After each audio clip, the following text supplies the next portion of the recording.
Project విషయంలో అధికార విపక్షాల మధ్య మాటల యుద్ధం మొదలైంది. వెలిగొండ ప్రాజెక్ట్ క్రెడిట్ వైసీపీదే అని ఆ పార్టీ నేతలు చెప్తుంటే అసలు వెలిగొండ గురించి మాట్లాడే అర్హత వైసీపీకి లేదన్నారు టీడీపీ నేతలు. వెలిగొండ ముమ్మాటికి తమదే అంటున్నారు. మరోవైపు ఇచ్చిన మాట ప్రకారం ఈ నెల 31న వెలిగొండ ప్రాజెక్ట్ ని ప్రారంభిస్తున్నామన్నారు ఏపీ సీఎం చంద్రబాబు. ఇది ఒక చరిత్ర అన్నారు ఏపీ సీఎం. వెలిగొండ ప్రాజెక్టు విషయంలో టీడీపీపై తీవ్ర విమర్శలు చేశారు వైసీపీ నేతలు. చంద్రబాబు చేసిన పని ఘోరంత అయితే కొండంత ప్రచారం చేసుకుంటున్నారని మండిపడ్డారు సుధాకర్ బాబు.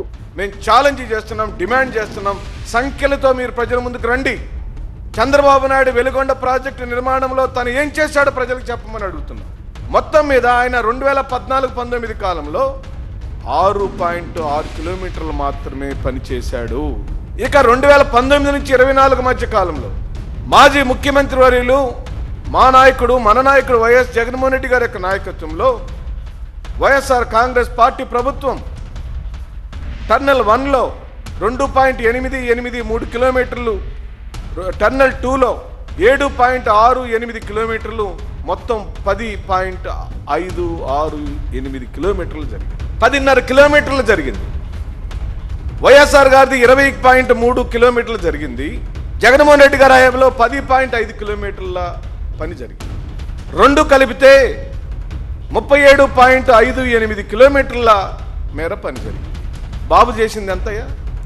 వెలిగొండ ప్రాజెక్టు విషయంలో వైసీపీ విమర్శలకు కౌంటర్ ఇచ్చారు మంత్రి నిమ్మల రామానాయుడు. ప్రాజెక్టు పరిహారం గురించి మాట్లాడే అర్హత వైసీపీకి లేదన్నారు. వైసీపీ 5 ఏళ్ల పాలనలో ప్రాజెక్టును పట్టించుకోలేదు, నిర్వాసితులకు నిధులు ఇవ్వలేదన్నారు. నిర్వాసితులు ఆందోళన చెందవద్దన్నారు మంత్రి Nimmala Ramanaidu. Cut off date 2019గా నిర్ణయించినప్పటికీ ఆ తర్వాత 18 ఏళ్లు నిండిన యువ నిర్వాసితులకు కూడా 2 లక్షల రూపాయల చొప్పున ఎక్స్గ్రేషియా చెల్లిస్తామన్నారు. 5 సంవత్సరాల్లో మీరు మొద్దు నిద్రపోయి వెలిగొండ ప్రాజెక్టుని పక్కన పడేసి ఆ రకంగా నిర్వాసితులను మోసం చేసి, రైతులను మోసం చేసి, ఫ్లోరైడ్ కరువు బాధిత ప్రాంతాలను మోసం చేసినటువంటి మీరు ఈవేళ నైతిక అర్హత ఎక్కడుందని అడుగుతున్నా. వెలిగొండ గురించి కానీ నిర్వాసితుల గురించి కానీ మాట్లాడడానికి ఎక్కడుందని అడుగుతూ ఉన్నా. ఆ రోజు ఈ రకమైనటువంటి మోసం దగా చేసి జాతికి అంకితం అని చెప్పి దగా చేశాడు కాబట్టే ఆ రోజు రైతులు ప్రజలు కూడా మీ జగన్మోహన్ రెడ్డిని తాడేపల్లికి అంకితం చేశారు.